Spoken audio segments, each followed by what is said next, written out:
અતિથિગણ તેમજ મારા સહપાઠી ભાઈઓ તથા બહેનો, આજે હું તમને માં વિશે કહીશ.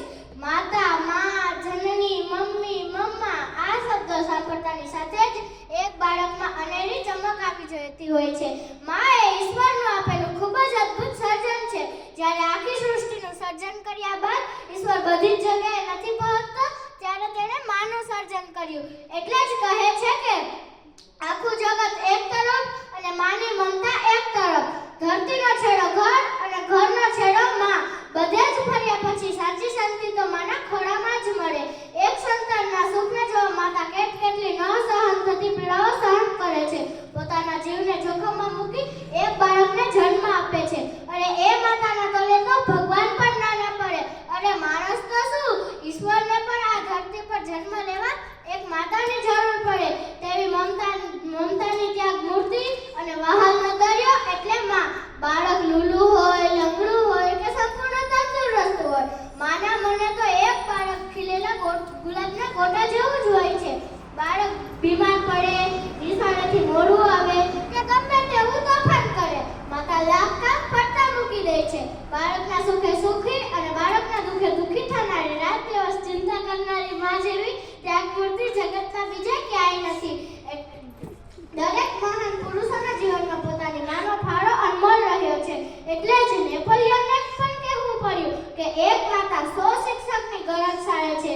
ધરતી માતા પણ ક્યારેક ધ્રુજે છે, દરિયામાં પણ ક્યારેક ભરતી ઓટ આવે છે, પરંતુ માનો પ્રેમ તો બારેમાસ સરખો જ રહે છે.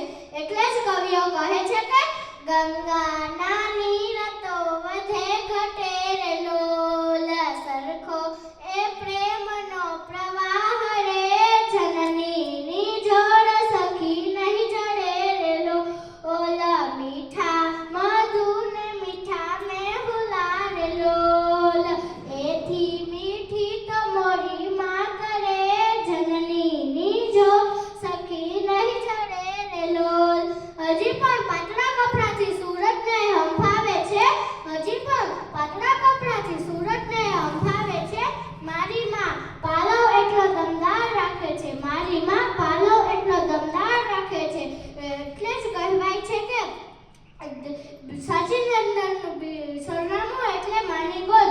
ઠંડીમાં હીટર અને ગરમીમાં એસી, બરફથી પણ શીતળ એનો સ્પર્શ અને ફૂલથી પણ કોમળ એનું હૃદય. સહનશીલતાનું બીજું નામ એટલે માં. માં એટલે ખુશીનો ખજાનો. પરંતુ આજે મોટા ઘરના દીકરા પાસે પોતાની માં માટે જગ્યા નથી. જ્યારે સંતાનને ધરતી પર પહેલો શ્વાસ લીધો ત્યારે પોતાની માં તેની પાસે હતી, પરંતુ જ્યારે માં અંતિમ શ્વાસ લે છે ત્યારે પોતાના આજના કમાઉ દીકરા પાસે પોતાની માં માટે સમય નથી. જેની આંગળી પકડી તે ચાલતા શીખ્યો તેની માને તે સંતાન અભણ કે ગમન કહેતા શરમાતો નથી. ધિક્કાર છે આ સંતાનને જે માતાનું મહત્વ સમજતો નથી. આજે સમાજમાં બે જ કરુણતા છે, માં વિનાનું ઘર અને ઘર વિનાની માં. માતા એટલે વાત્સલ્યની મીઠી વીડી છે, જીવનનું સર્વોત્તમ અમી છે, મમતા અને ત્યાગની મૂર્તિ છે. માં એ તો માં છે જેની આગળ આખું જગત નાનું છે. માં એ તો માં છે જેની આગળ આખું જગત નાનું છે.